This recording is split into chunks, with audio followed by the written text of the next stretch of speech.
Hi there, and welcome to What the Euro, the podcast where we make sense of the economy, the euro, and the economic decisions shaping our lives. I'm Catherine, and I'm here to break down the stories you hear about but rarely get explained. So, here's something you might have noticed too. Your rent went up. The cost of your weekly food shop feels kind of outrageous. And somehow, even when you're being thrifty, your savings aren't really growing. Why does it feel like everything's getting more expensive? Today, we're going to follow that question and see what we find. What's really driving the cost of living? Why it hits some people harder than others? What's actually within our control? And what isn't?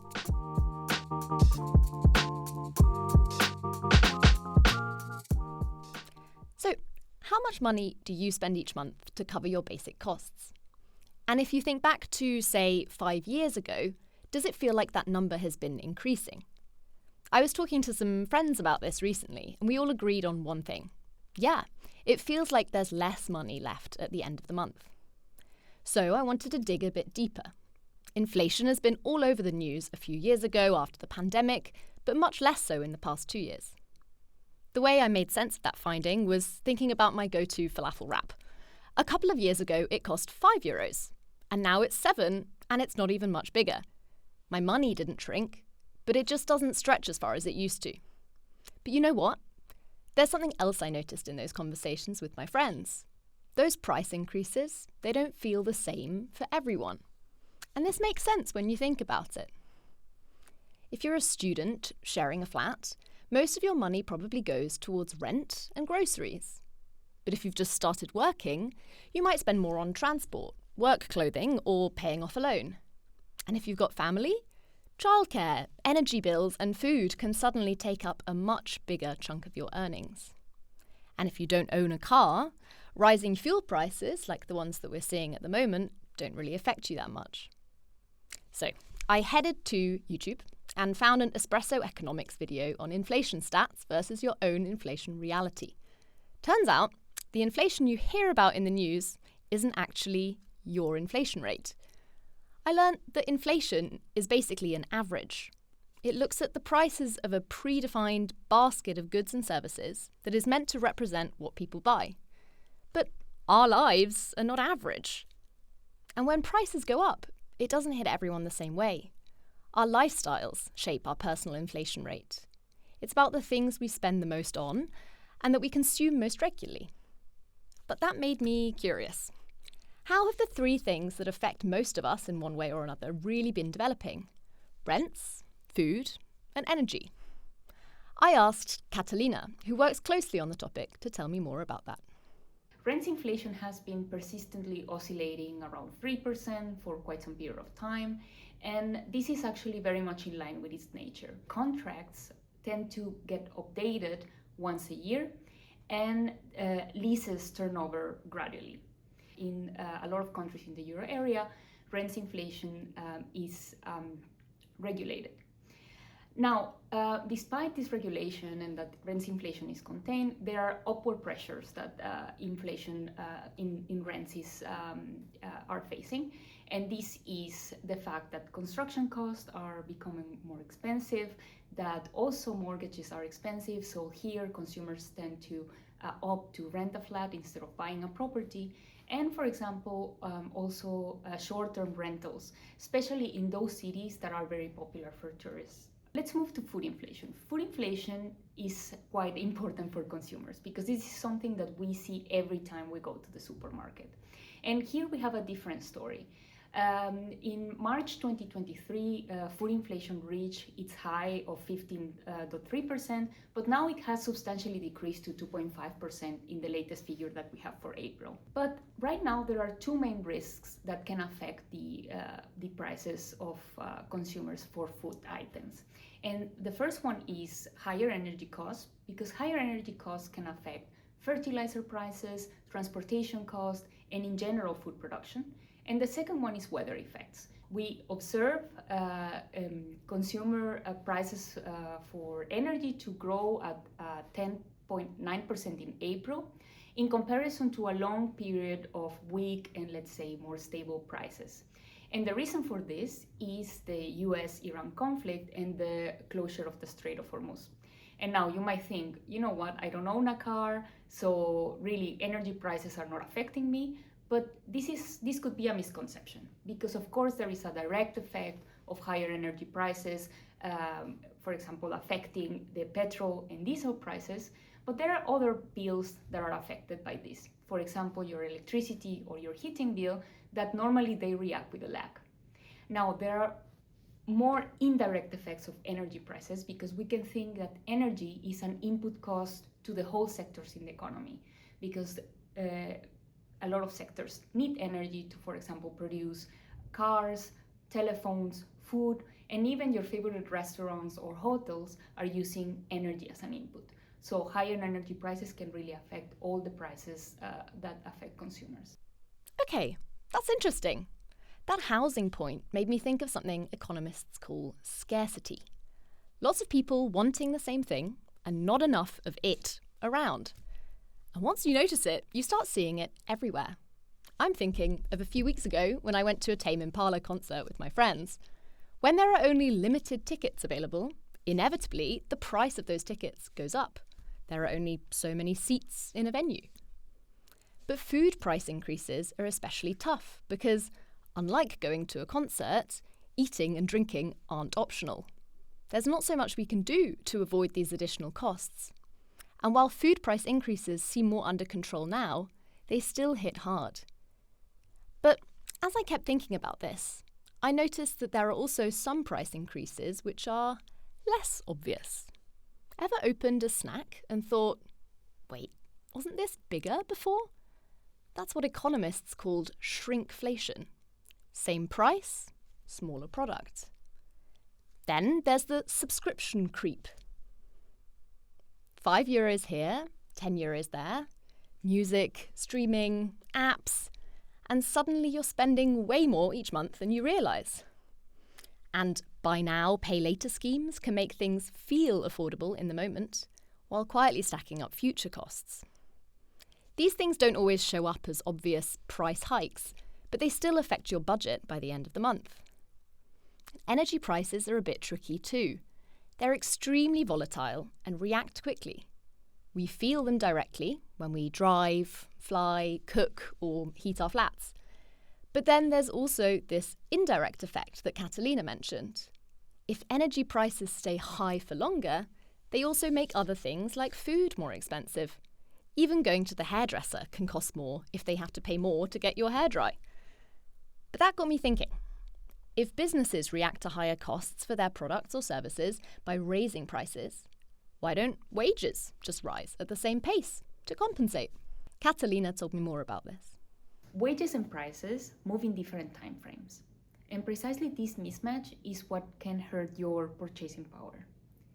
While we can see that some prices move from one day to the other, for example, again, you go to the supermarket and you see that your favorite fruits suddenly become more expensive than when you visited the supermarket yesterday, this actually doesn't happen with wages. And the reason for this is that wages are negotiated. That means that workers have contracts that were negotiated months or even years in advance. So currently, maybe some workers have wages that were negotiated during a low inflation period, where nobody saw coming inflation suddenly rising. Now, there is also another aspect, and this is the bargaining power of workers. Let's think of an example where unemployment is high and job vacancies posts are low. In this case, workers have little leverage. That means that if they leave their job and they try to look for another job with higher pay, this higher demand for wages might not met, because firms know that there are basically a lot of workers in the market that are willing to work with current wages. Bottom line is that wages are more rigid than prices, and this gap is actually what can hurt purchasing power of the people. And closing this gap is not straightforward, because it takes time, it takes leverage and the right condition. And it certainly doesn't close immediately. Okay, So prices can change more quickly than wages, which are adjusted infrequently. This timing mismatch is the part that really explains much of the frustration, especially for those of us early in our careers, or those who were already under more pressure financially in the first place. So then the next question for me was, if prices are rising, who's actually supposed to do something about it? And that's when it was time to look more closely at ourselves, the European Central Bank. I spoke to a few experts about this, and one thing kept coming up. Interest rates are the main tool to deal with inflation. Here's what I took away from our discussions. Central banks use interest rates to keep prices at bay. 2% is the mark most of them want to hit.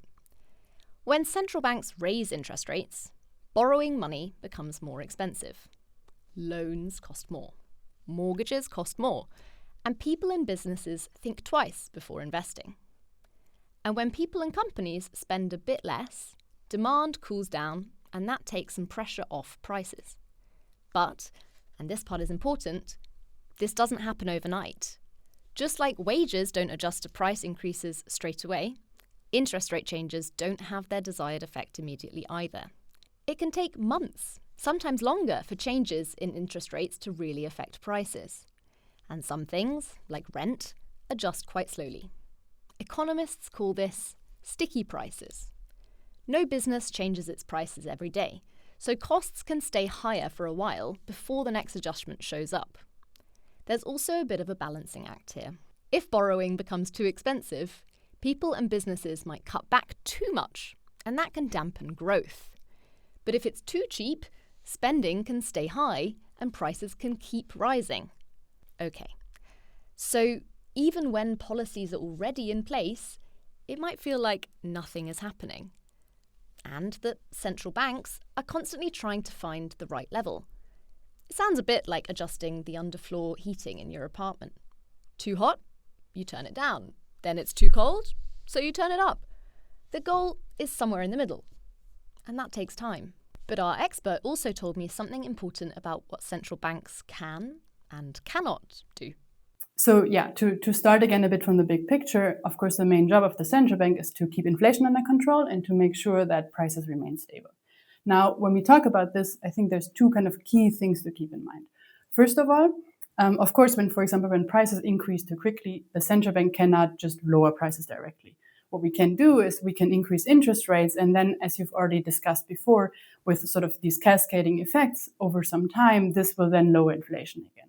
And what this also means is that when we talk about inflation and sort of managing inflation, we don't really look at this sort of month-by-month changes in inflation, but we have a more medium-term outlook, which means we look at maybe the next couple of years as well. Now, the second thing is that linking actually back to your analogy from before, when we are adjusting the dial to change the temperature inside our apartment, the temperature outside the apartment is already changing again. So what do I mean by that? I mean that there's shocks that hit the economy, which influence prices both going up and down in different parts of the economy. Now, these are things that are often outside the immediate or even direct control of the central bank. So you can think of things like the COVID pandemic, where we had the lockdowns, and then due to the lockdowns, it became more difficult to produce goods. It was more difficult to move also goods around, and then that meant in certain parts of the economy, we didn't have the things we wanted to have, and then prices increased. Or you can also think of maybe more recently, we've had geopolitical conflicts and we had wars that often are associated also with a reduction in the supply of energy, which then means energy prices go up. Now, of course, these are things that the central bank, as I said, can't be directly changed. But what we can do and what we do in these situations is to look how these sort of events and these shocks affect then the prices in the whole of the economy, so in all of the euro area. And then we also look at whether these prices, we think that this price movement will be something that kind of is just a short-term thing, or something that will be going on for a longer time. And then depending on that, we can react by changing the interest rates. Now, what you could already guess from this is that, of course, monetary policy is by far not the only thing that influences prices. So you could also see from the example we had before, if you look at housing. So rents, for example, can go up because there's not enough houses in the areas that many people want to move to. So to wrap up, basically what I'm trying to say is that while there are many things that are outside the central bank's direct control, of course, remains our job to make sure that inflation is stable and under control. But when doing so, we really have to look at sort of all of the prices in the euro area and also maybe look a bit more at the medium term and not just look at kind of individual price changes of individual goods from month to month. So it takes time for interest rate changes to affect prices. So central banks don't react to every single price increase they see. Which brings us to the big question. Where does that leave us? If a lot of the price increases we see are systemic, what can we actually do? While there's no quick fix, here are a few things that feel realistic to me. Instead of tracking every single expense, focus on your top 3 categories, like rent, food, and subscriptions. That's where most of your money goes anyway. Look for opportunities to switch providers. Energy, phone plans, even insurance. Small changes can add up over time. So, let's circle back to the question we started with. Why do things feel like they're getting more expensive? Bottom line, if life feels more expensive right now, you're not imagining it. But it's also not just about individual choices or being better with money. Central banks work to keep price increases at bay. But there are other forces at play, from housing shortages to global events and how the economy is managed. Understanding that doesn't fix everything overnight, but it did change how I thought about the situation and made the picture clearer for me. And honestly, that feels like a pretty good place to start.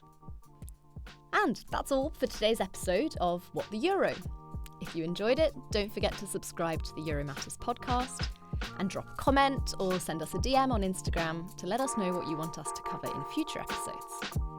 Until next time, thanks for listening.